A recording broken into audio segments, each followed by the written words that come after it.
Assalamualaikum warahmatullahi wabarakatuh. Kami dari kelompok 13 akan mempresentasikan mengenai membangun sistem informasi. Kelompok kami terdiri dari saya sendiri, Windy Sekar, yang kedua Amilatus Solihah, yang ketiga Windawati, yang keempat Erina Nursetia. Yang pertama, sistem sebagai perubahan yang direncanakan dalam perusahaan. Membangun suatu sistem informasi yang baru merupakan salah satu jenis dari perubahan organisasional yang direncanakan. Pengenalan dari suatu sistem informasi yang baru melibatkan jauh lebih banyak daripada perangkat keras dan perangkat lunak yang baru. Ini juga meliputi perubahan dalam pekerjaan keahlian manajemen dan organisasi. 1. Pengembangan sistem dan perubahan organisasional. Teknologi informasi dapat mempromosikan variasi dan derajat perubahan organisasional yang berkisar dari penambahan bertahap hingga mencapai pencapaian lebih jauh. Jenis dari perubahan struktural organisasional yang dimungkinkan dengan teknologi informasi yaitu A. Otomatisasi, B. Rasionalisasi prosedur, C. Merancang ulang proses bisnis, D. Pergeseran paradigma. 2. Perancang ulang proses bisnis. Manajemen proses bisnis menyediakan berbagai macam alat bantu dan metodologi untuk menganalisis proses yang telah ada, merancang proses yang baru, dan mengoptimalkan proses-proses tersebut. Perusahaan yang menjalankan manajemen proses bisnis harus melalui langkah-langkah sebagai berikut. 1. Mengidentifikasi proses untuk perubahan. 2. Menganalisis proses-proses yang telah ada. 3. Merancang proses yang baru. 4. Mengimplementasikan proses yang baru.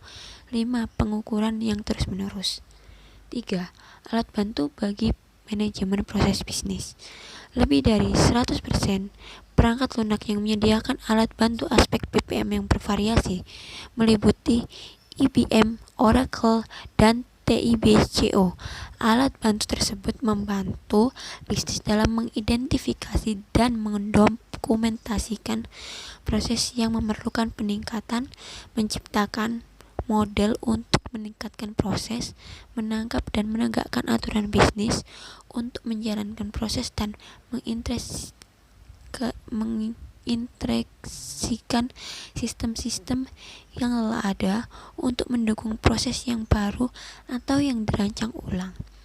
Alat bantu perangkat lunak BPM yang baru atau yang dirancang ulang juga menyediakan analitis untuk memverifikasi bahwa kinerja dari proses yang telah ditingkatkan dan untuk mengukur dampak dari perubahan proses terhadap indikator-indikator kunci dari kinerja bisnis. Ikhtisar dari pengembangan sistem.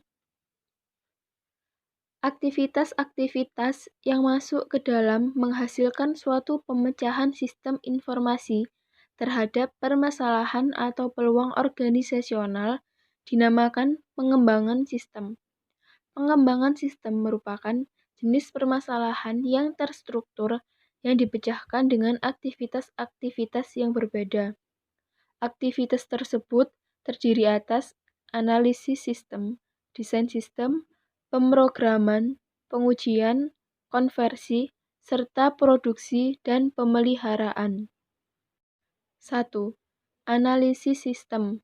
Analisis sistem adalah suatu permasalahan yang mana perusahaan berusaha untuk memecahkannya dengan sistem informasi. Analisis sistem terdiri atas menentukan permasalahan, mengidentifikasi penyebab-penyebabnya, menentukan solusi, dan mengidentifikasi kebutuhan informasi yang harus dipenuhi oleh suatu solusi sistem. 2. Desain sistem. Desain dari suatu sistem adalah keseluruhan rencana atau model bagi sistem tersebut, seperti denah gedung dan rumah.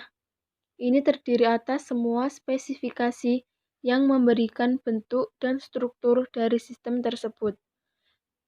Perancangan sistem merincikan spesifikasi sistem yang akan menjalankan fungsi yang mengidentifikasikan dalam analisis sistem.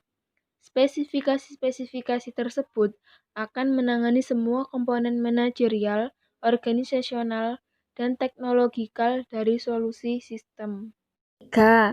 pemrograman. Dalam tahap pemrograman, spesifikasi sistem dipersiapkan selama tahap rancangan diterjemahkan ke dalam perangkat lunak kode program. 4. Pengujian. Pengujian testing yang mendalam dan teliti harus dilakukan untuk memastikan apakah sistem memberikan hasil yang tepat atau tidak. Pengujian akan menjawab pertanyaan-pertanyaan, akankah sistem memberikan hasil yang diinginkan berdasarkan kondisi-kondisi yang diketahui. Pengujian sistem informasi dibagi ke dalam 3 tipe aktivitas, yaitu pengujuan unit, B. pengujuan sistem, C. pengujian penerimaan. 5. Konversi. Konversi merupakan suatu proses perubahan dari sistem yang lama menuju sistem yang baru. 4. Sistem utama konversi yang dapat dilakukan adalah A. Strategi paralel, B. Strategi pemangkasan langsung, C. Strategi penelitian percobaan, D. Strategi pendekatan bertahap. C. Pendekatan alternatif pembangunan sistem. A. Siklus hidup sistem tradisional. Siklus hidup sistem adalah metode pengembangan sistem informasi yang paling tua. Metodologi siklus hidup adalah pendekatan bertahap untuk membangun sistem, membagi pengembangan sistem menjadi tahap-tahapan yang formal.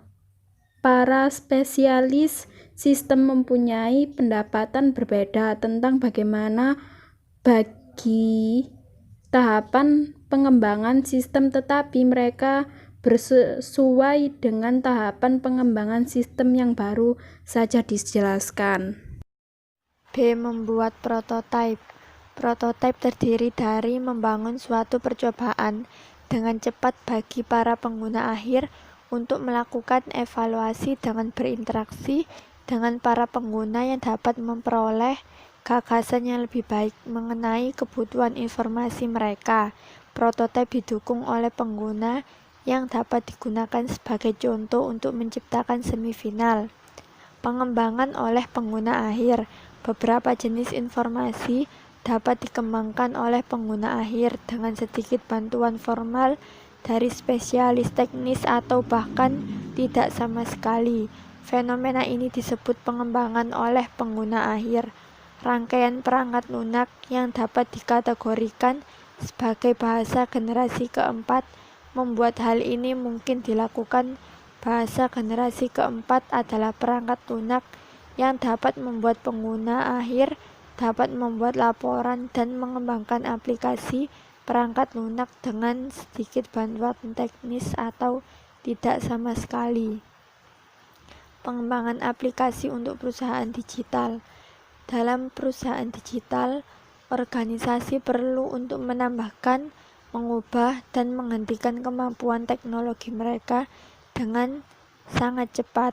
Perusahaan mulai menggunakan proses pengembangan yang lebih cepat dengan sebagai tambahan menggunakan paket perangkat lunak dan penyedia layanan eksternal. Para pebisnis sangat bergantung pada teknik siklus yang cepat. Pengembangan aplikasi cepat RAD. Alat bantu perangkat lunak yang berorientasi pada objek. Perangkat lunak yang dapat dipakai untuk membuat prototipe dan perangkat bahasa generasi keempat membantu para pembangun sistem lebih cepat daripada jika mereka menggunakan metode pengembangan sistem dan peralatan peranti lunak yang tradisional. RAD dapat mencakup penggunaan pemrograman visual dan perangkat lainnya untuk membuat antarmuka gratis bagi para pengguna. Sekian presentasi dari kelompok kami. Apakah ada yang bertanya atau menanggapi? Silahkan.